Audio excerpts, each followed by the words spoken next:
कि जब ये मेटल के साथ रिएक्ट करेगा हाइड्रोजन गैस प्रोड्यूस करेगा, that's it. So those metals और those elements which react with both base and acid, acid और बेस दोनों से ही जो एलिमेंट हमारा रिएक्ट करे, ऐसे एलिमेंट को बोला जाता है एम्फोटेरिक एलिमेंट। देखो पहले वाले में क्या था, हाइड्रोजन गैस को डिटेक्ट करना था, उसको हम लोगों ने पॉपअप साउंड से डिटेक्ट कर दिया। दूसरे वाले केस में हमने कार्बन डाइऑक्साइड गैस को डिटेक्ट करने का पर्पस होता था एसिड से रिएक्ट करके, उसको हम लोग मिल्की अपीयरेंस से।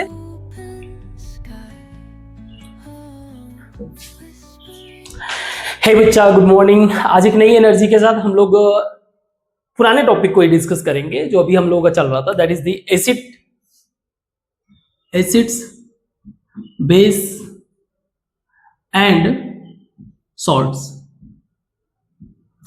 काफी बातें इस टॉपिक में हम लोगों ने डिस्कस कर लिया था, जैसे कि एक तो बेसिक अंडरस्टैंडिंग कि एसिड और बेस होते क्या है, फिर उसके बाद इसके test like the colour identification की कलर के पॉइंट ऑफ व्यू से कैसे फिगर आउट करेंगे। At the same time we also discuss about the smell identification की स्मेल के पॉइंट ऑफ व्यू से, मींस ऑल फैक्ट्री इंडिकेटर्स, कि इसको स्मेल करके कैसे हम फिगर आउट करेंगे कि इट्स अ पर्टिकुलर एसिड और बेस। आज के क्लास में सबसे पहले हम लोग स्टार्ट कर रहे हैं how acid and bases react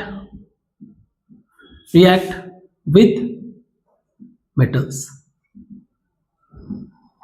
तो सबसे पहले इसको हम समझते हैं कि ये हम लोग डिस्कस क्यों कर रहे हैं, वाई। हर एक टॉपिक का एटलीस्ट कॉज होता है। अगर हम लोग पीरियोडिक टेबल को फिगर आउट करें, पीरियोडिक टेबल का स्ट्रक्चर कुछ ऐसा है। अगेन हम लोग पीरियोडिक टेबल नहीं पढ़ रहे हैं अभी, सिर्फ और सिर्फ kind of point of discussion है। जब टाइम आएगा तो हम लोग इसको और अच्छे से समझेंगे। अभी हमारा बस एक प्रॉपर वे से जो भी इंफॉर्मेशन है वो बिल्ड होना चाहिए माइंड में जो भी एक टॉपिक है उसका एक स्ट्रक्चर बिल्ड होना चाहिए। ओके, तो दिस इज पीरियोडिक टेबल। अगर पीरियोडिक टेबल में आप फिगर आउट करोगे तो लगभग 78% जो एलिमेंट्स हैं वो मेटल्स हैं। मतलब अगर देखा जाए तो ज्यादातर मेटल्स ही हैं, तो somehow they have to deal with the metals, तो इनको मेटल्स से ही डील करना पड़ेगा। ठीक है, अगर आपको पता होगा तो ये एस ब्लॉक, मतलब ये बता के बोर नहीं करूंगा, this is P block, this is D block, these are the F block elements. और ये भी मेटल्स हैं, ये भी मेटल्स हैं, ये दोनों मेटल्स हैं, that is lanthanide, actinoid. Again इस ये डिस्कशन हम लोग भी साइड रखते हैं, ये हमारा नहीं है, बट मैं ये समझाना चाहता हूँ क्यों इसके बारे में हम लोग कर रहे हैं, क्योंकि मेटल्स जो है मोस्ट ऑफ द हमारा एलिमेंट है। ओके, अब अगर एसिड और बेसिस के बारे में हम बात करें, अच्छा मैंने आपको अभी तक कोई एक प्रॉपर डिफिनीशन नहीं दिया है ना एसिड बेस का। चलो एसिड बेस का हम लोग डिफिनीशन भी कर लेते हैं। एसिड का मतलब एक ऐसा सब्सटेंस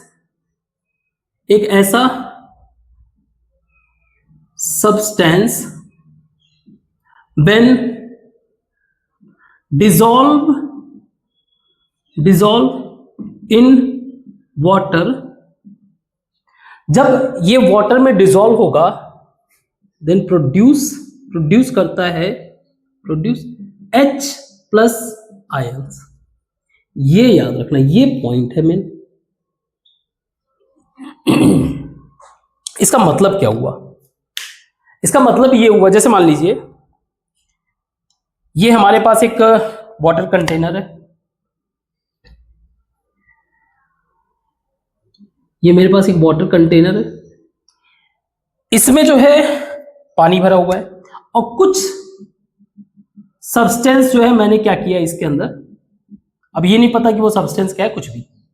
अब एक सब्सटेंस मैंने इसके अंदर डाला, मान लो वो सब्सटेंस है ए, एक सब्सटेंस हमने इसमें डाला, तो सब्सटेंस के अंदर जाने के बाद इसके अंदर ही कुछ H+ आयंस आ जाएंगे। अब ऐसा नहीं कि वो हवा में उड़ने लगे, इसी में रहेंगे H+ आयन।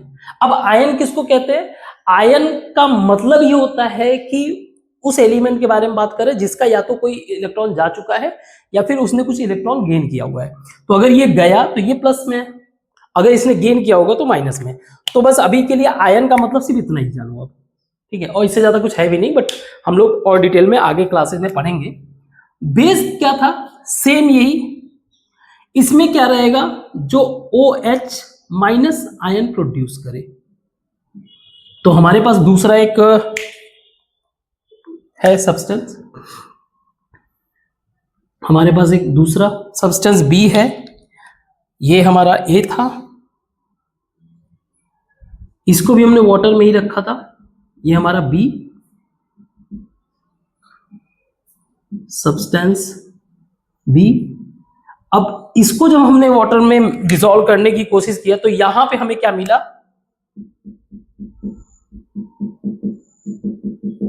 यहां पे हमें मिला OH माइनस आयन। अब जो अगर आपने पढ़ा होगा नेचर, इन दोनों को अगर मुझे मिक्स करना हो तो क्या मिलेगा, इन दोनों को मिक्स करना है तो एक तो मुझे मिल जाएगा, जो ये आयन है ये अपना मिक्स करके H2O बना लेंगे, और जो रिमेनिंग चीजें हैं वो मिलके, यानी कि जो सब्सटेंस रहेगा उसका कुछ तो नेचर होगा। उसने तो सिर्फ हाइड्रोजन आयन को ही रिलीज किया, बाकी उसका कुछ नेचर होगा जो उसके अंदर पड़ा होगा, वो सारे मिलके जो है सॉल्ट बनाते हैं। तो अगर मैं एसिड, ये मेरा बेस, अगर इनको मैंने मिक्स किया तो ये मुझे पानी देंगे और नमक देंगे, नमक पानी को घोल के पी जाओ। ठीक है, तो अब हम लोग डिस्कस करते हैं, हमारा इसको लिखना है, लिख लो आप। अब हम लोग डिस्कस करते हैं, मैं मिटा रहा हूं इसे, डिस्कस करते हैं कैसे रिएक्ट करेगा, इसके लिए एक एक्टिविटी। ठीक है, एक सिंपल सा एक्टिविटी।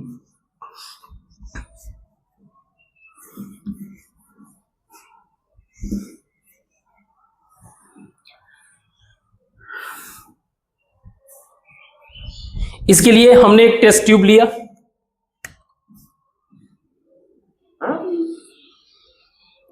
एक टेस्ट ट्यूब लिया, इसके अंदर हमने जिंक के कुछ, इसके अंदर हम लोगों ने जिंक के कुछ ग्रेन्यूल्स या पार्टिकल या कह सकते हो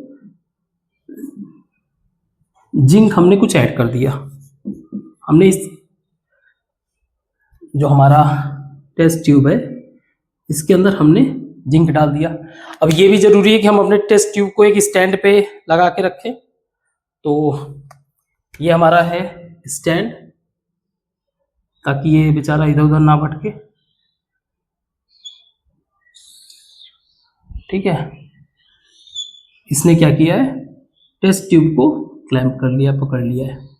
ठीक है, तो इसके अंदर पहला चीज हमने क्या किया, हमारा एक्टिविटी है कि कैसे एसिड या बेस कैसे बिहेव कर रहा है। तो हमने जिंक, अगर आपको फिगर आउट करोगे तो हमारे पीरियोडिक टेबल में भी जिंक एक तरीके का मेटल है। ठीक है, जितने भी मेटल्स होते हैं सारे के सारे लगभग बेसिक ही होते हैं। खैर, तो अब आगे डिस्कस करते हैं। फिर इसमें हम लोगों ने एक वो लगा दिया, मतलब अरेंजमेंट ऐसा कर दिया कि इससे जो भी प्रोड्यूस होगा एक पाइप के थ्रू ये बाहर निकलेगा। बट उसके पहले हम लोगों ने इसके अंदर एक एसिड मिक्स किया, सल्फ्यूरिक एसिड।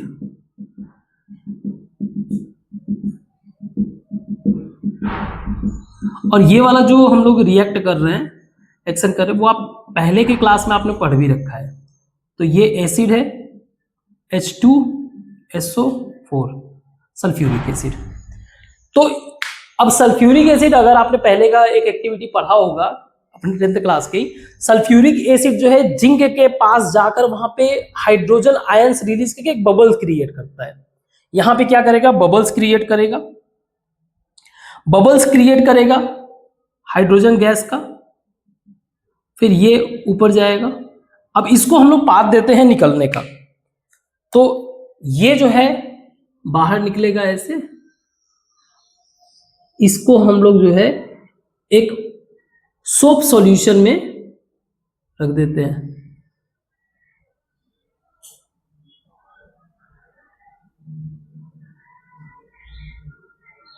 ठीक है, ये हमारा एक एक जो है पॉट है, एक बर्तन है जिसके अंदर सोप सॉल्यूशन रखा हुआ है, भरा हुआ है।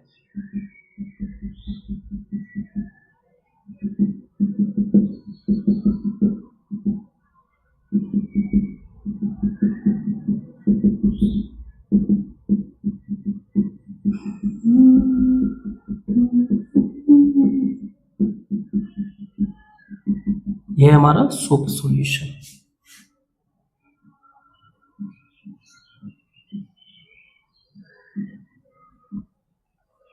तो अब इसमें से क्या हुआ, यही जो हाइड्रोजन गैस है वो यहां पे भी निकलना शुरू हुआ। अब ये जब निकला, इसको जो यहाँ के जो सोप सॉल्यूशन, इसने गैस को पूरा का पूरा कवर अप कर लिया, तो एक बबल्स के फॉर्म में बन गया। फिर ऊपर जाने लगा और भी बबल्स के फॉर्म में बन। अब ये बबल्स क्यों बना, ये थोड़ा सा डिटेल डिस्कशन है। ऑब्वियस है, सोप सॉल्यूशन का मतलब बेसिक सॉल्यूशन, जो सबसे पहला काम करता है सरफेस टेंशन वीक करता है। सरफेस टेंशन वीक होने के कारण जो मॉलिक्यूल्स हैं इसके, बबल्स के, वाटर्स के, यानी कि जो सोप सॉल्यूशन का मॉलिक्यूल है वो पूरे के पूरे गैस के चारों तरफ जो है क्या किए, अट्रैक्ट होकर उसको कवर कर लिए। Again these are the later discussion, कभी हम लोग करते रहेंगे ऐसी, ठीक है। तो ये आगे गए। अब मुझे ये कंफर्म करना था कि ये कौन सा गैस है, इस बबल के अंदर क्या है। तो मैंने क्या किया, यहां पर एक कैंडल लेके, एक कैंडल ले लिया इसको बर्न करने के लिए, एक कैंडल लिया इसको बर्न करने के लिए।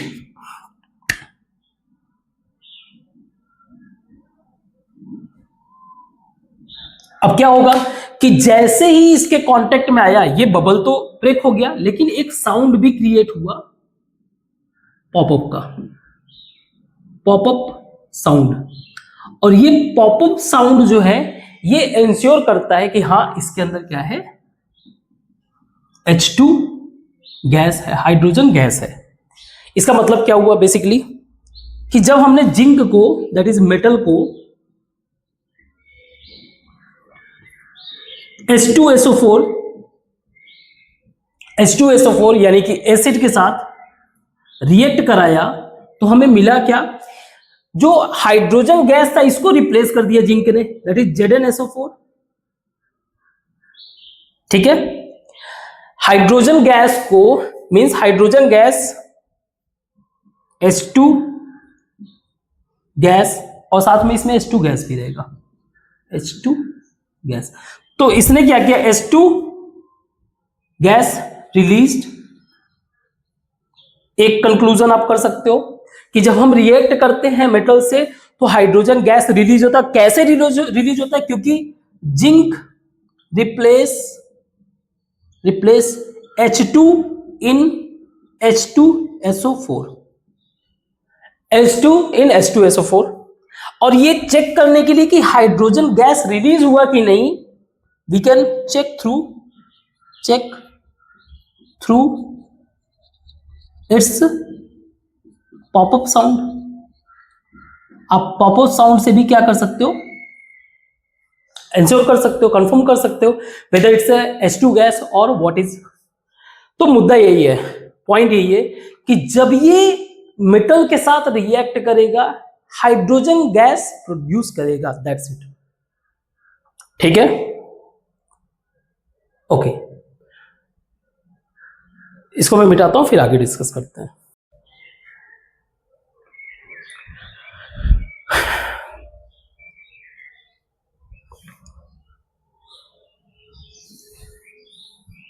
तो मैं इसको कंक्लूजन में भी कुछ लिख सकता हूं, जैसे कि जिंक हो गया तो मेटल एसिड, रिजल्ट में आ रहा है आपका सॉल्ट, और हाइड्रोजन गैस H2 गैस।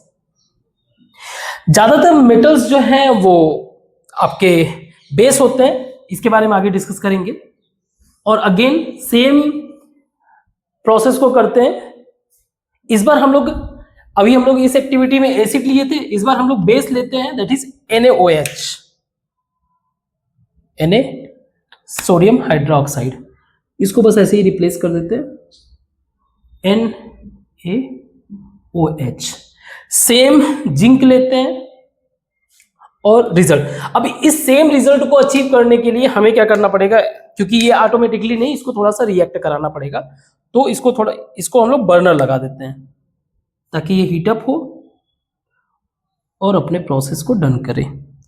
तो बर्नर लगा दिया हम लोगों ने।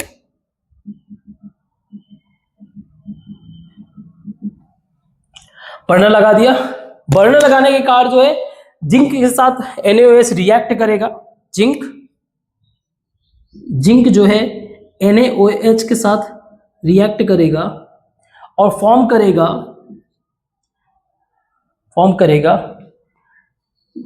जिंक हाइड्रोक्साइड, और हाँ zinc sodium zincate plus H2 gas. इसको हम लोग बैलेंस कर देते हैं, इसका जो रियल इक्वेशन आएगा, तो ये इक्वेशन बनेगा, that is metal plus base, result आया हमें सॉल्ट प्लस H2 गैस। तो कंक्लूजन में आप वही लिखोगे। हाँ, सारा का सारा इस स्टोरी में जो चेंज करने वाली चीज यही है कि इसमें हम लोग क्या यूज कर रहे हैं, बर्नर भी यूज कर रहे हैं। क्या यूज कर रहे हैं, बर्नर। हीटअप करके अगेन जब हमने हीटअप किया तो बेस जो है start to react with the zinc metal. अब अगेन इसमें दिमाग में क्वेश्चन आएगा ना कि सर अब तक आपने जो थियरी बताया उसके हिसाब से जिंक हमारा मेटल बेस नेचर का होता है, बेस कैसे सॉल्ट बना सकता है?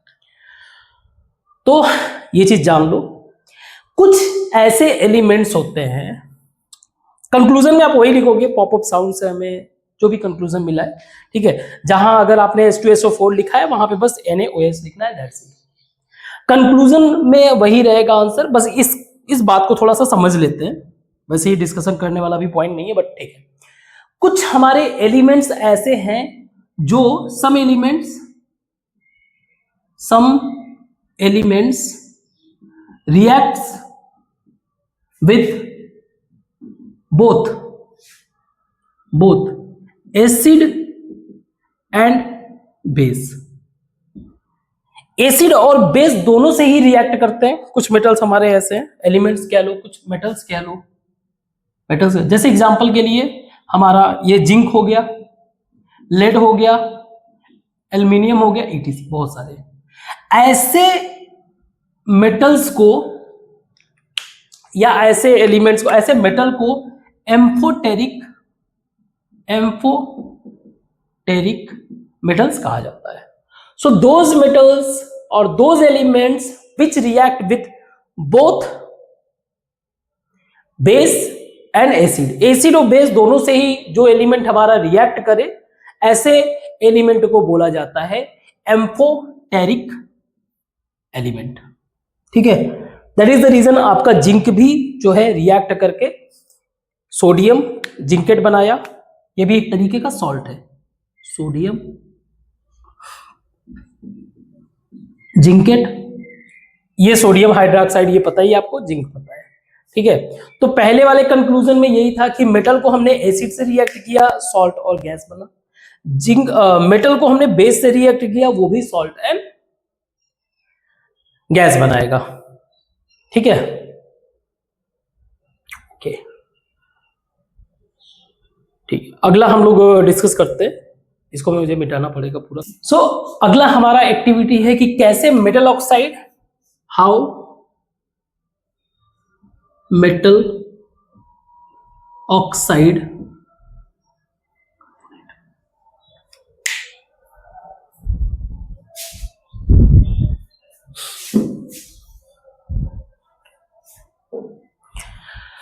ओके, अगला हमारा एक्टिविटी है कि कैसे, how metal carbonate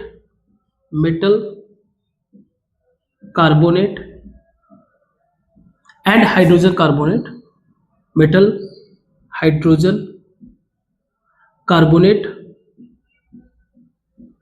reacts with acid.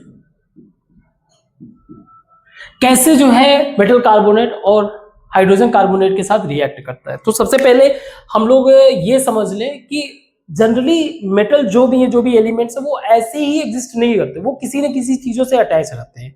तो उसी के पॉइंट ऑफ व्यू से हम लोगों ने इसको पिक किया। अगर मेटल कार्बोनेट की बात करें, मेटल तो चलो कोई ठीक है, मेटल कार्बोनेट का मतलब ये हो गया। कार्बोनेट को समझते हैं पहले, बाद में हम लोग इस प्रोसेस को कर लेंगे, पहले कार्बोनेट को समझते हैं। कार्बोनेट ये रिप्रेजेंट करता है कि एक तो इसके अंदर कार्बन है, पहला चीज, और एट जो इसका सफिक्स है वो ये रिप्रेजेंट करता है कि ये जिसके साथ मिलके आयन बना रहा है, दैट इज ऑक्सीजन। ऑक्सीजन ये बहुत है, मोर। अगर यही फ्यू होता, कम होते, तो वही कार्बाइड ऐसे कुछ होता ना। तो खैर, कार्बोनेट यानी कि अगर मैं मेटल के फॉर्म में Na ले लूं, सोडियम, और कार्बाइड के फॉर्म में CO3 ले लूं, तो मैं लिख सकता हूं इसको फॉर्मूला के फॉर्म में। हम लोगों का जो वो रहेगा, सॉलिड रहेगा, Na2CO3। इसको बोला जाता है हमारा वॉशिंग सोडा। वॉशिंग सोडा एक तो हम अपने ऑपरेशन के लिए ले लेंगे। दूसरा, हाइड्रोजन कार्बोनेट का मतलब ये हो गया, अगेन कार्बोनेट का मतलब CO3, यानी कि ज्यादा ऑक्सीजन होंगे उसमें, तो CO3 तो रहेगा ही, साथ में रहेगा हाइड्रोजन, और अगेन हम लोग मेटल में ले लेते हैं सोडियम। तो हमारा दूसरा आइटम रहेगा जिसपे हम लोग चेक करेंगे NaHCO3। इसको बोलते हैं हम लोग बेकिंग सोडा। अब हम लोग इसको एसिड से रिएक्ट करेंगे। तो एसिड से रिएक्ट करने के लिए एक को हम लोग, इसको हम लोग ए मान लेते हैं, इसको हम लोग ए टेस्ट ट्यूब में रखेंगे, इसको बी। तो पहले ए को समझ लेते हैं, उसके बाद बी को ऑटोमेटिकली इंप्लीमेंट कर लेंगे। तो एक हमारा टेस्ट ट्यूब है,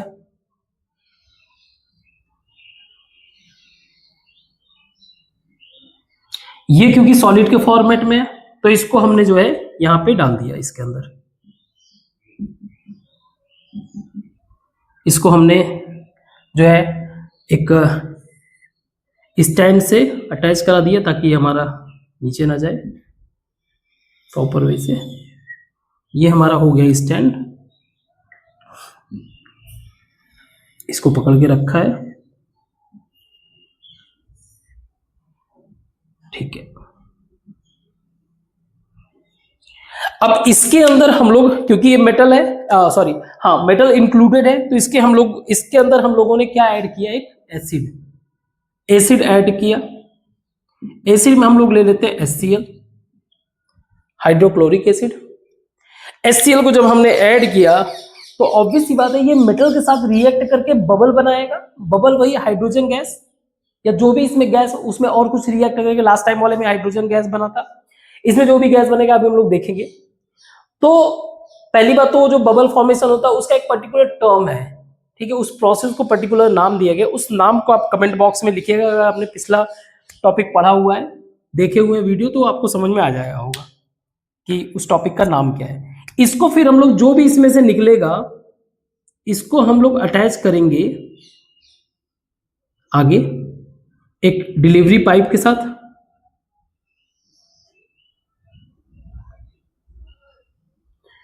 और इस डिलीवरी पाइप को हम लोगों ने इंक्लूड किया है एक दूसरे टेस्ट ट्यूब के साथ, दूसरे टेस्ट ट्यूब के साथ, जिसके अंदर हम लोगों ने रख रखा है कैल्शियम हाइड्रोक्साइड,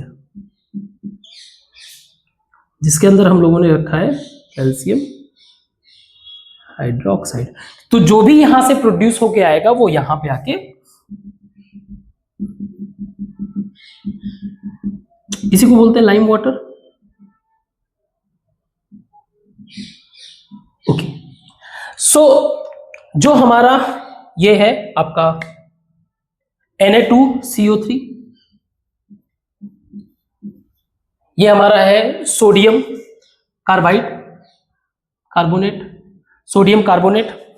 ये रिएक्ट किया HCl के साथ, HCl के साथ। तो सबसे पहला काम तो यही करेगा ना कि ये हाइड्रोजन को अलग करेगा, पहला काम तो यही करेगा जो सोडियम है। तो इसने जो है रिएक्ट करके HCl हमारा जो है ये हमारा सॉलिड है, ये एक्वस है, इसके साथ सोडियम क्लोराइड, ये इसको अलग करके NaCl बना लिया। इसके अलावा इसने जो है इस कार्बोनेट के साथ रिएक्ट करके H2O बना लिया। ये अगेन ये एक्वस में है, ये लिक्विड में है, और एक चीज अलग रह गया, that is CO2 gas. CO2 gas ये अलग रह गया, ये हमारा निकल कर आया। ठीक है, जो हमने इसमें ऐड किया, ठीक, इसको बैलेंस भी कर दे तो यहां पे 2 सोडियम है ना, यहां पे एक ही है। अगर मैं इसको 2 कर दूं और इसको भी 2 कर दूं तो अब सही रहेगा। H2 हो गया, H2 हो गया, ऑक्सीजन 3, हाँ बैलेंस है, ठीक है। तो ये जो है सोडियम कार्बोनेट रिएक्ट किया HCl से रिएक्ट करने के बाद इसने बनाया NaCl, वाटर और CO2 गैस। अब ये CO2 गैस यहां पे आना शुरू हो गया। CO2 गैस हमारा जो पहले तो हाइड्रोजन अलग हुआ, लेकिन हाइड्रोजन कंबाइन हो गया ऑक्सीजन के साथ, एक ऑक्सीजन के साथ। ऑक्सीजन जब कंबाइन हुआ, अलग हो गया, तो बच गया एक CO2। तो अब ये जो है CO2 गैस बाहर आने लगा, ये CO2 गैस यहां पे आया। अब ये जो है हमारे पास एक बेस सॉल्यूशन है लाइम वाटर, जो CO2 गैस आया बाहर, वो CO2 गैस हमारा आया, ये रिएक्ट करने लगा कैल्शियम हाइड्रोक्साइड से। कैल्शियम हाइड्रोक्साइड, तो कैल्शियम हाइड्रोक्साइड से रिएक्ट करने से क्या हुआ कि आउटकम में हमारा आया कैल्शियम कार्बोनेट, कैल्शियम कार्बोनेट साथ में H2O।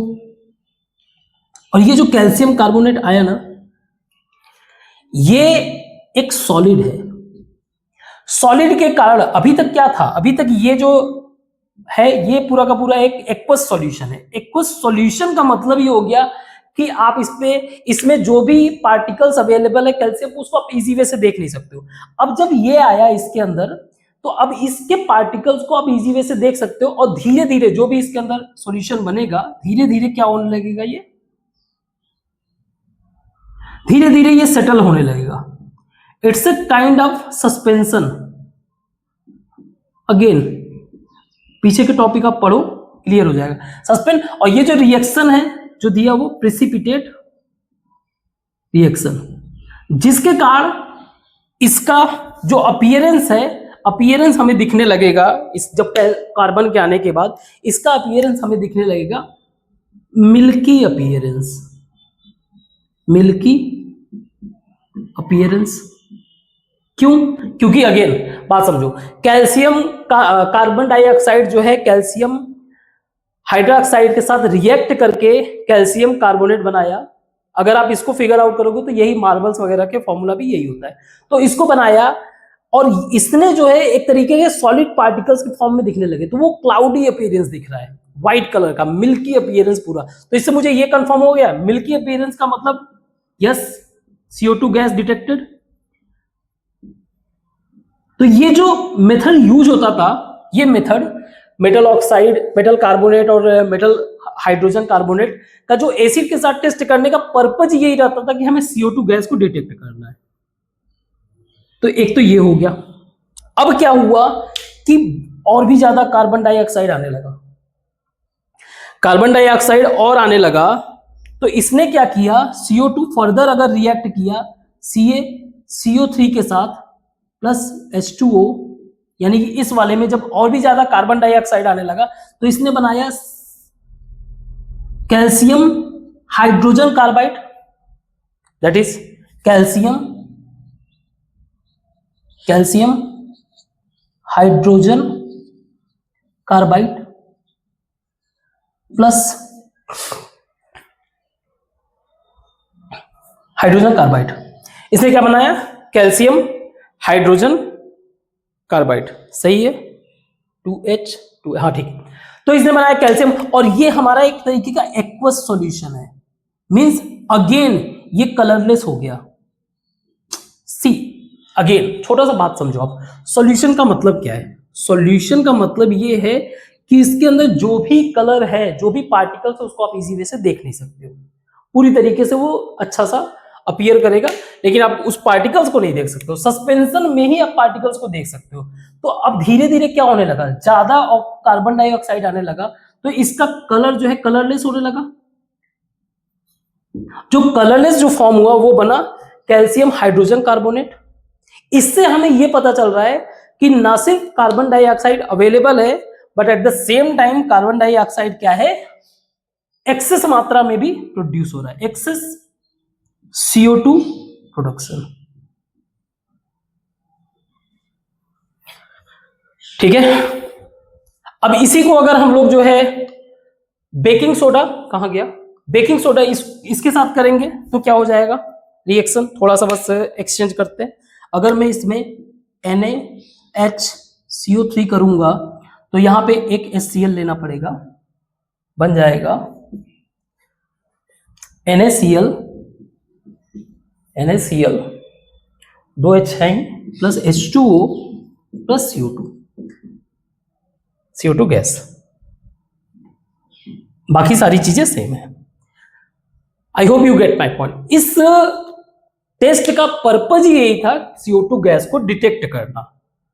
ठीक है, CO2 गैस को डिटेक्ट करना। अब दूसरा प्रश्न ये होता है कि भाई देखो, पहले वाले में क्या था, हाइड्रोजन गैस को डिटेक्ट करना था, उसको हम लोगों ने पॉपअप साउंड से डिटेक्ट कर लिया।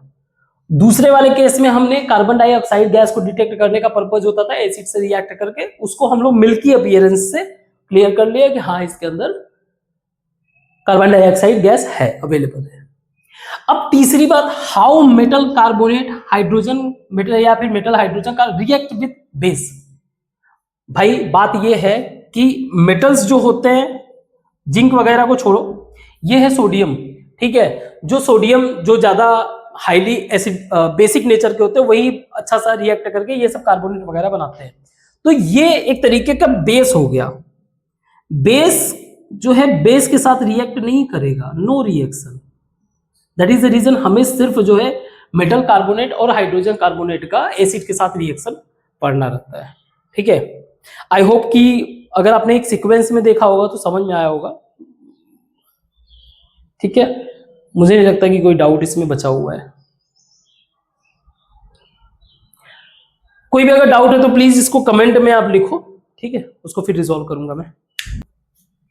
बाकी के रिएक्शंस वगैरह हम लोग कल देखेंगे, क्योंकि मैं नहीं चाहता कि जो है आधे घंटे से ज्यादा का लेक्चर बने, 30 मिनट्स के आसपास चलेगा, उससे ज्यादा फिर हैवी हो जाता है ना। इसके आगे हम लोग जो है अगले क्लास में देखते हैं। ठीक, थैंक यू।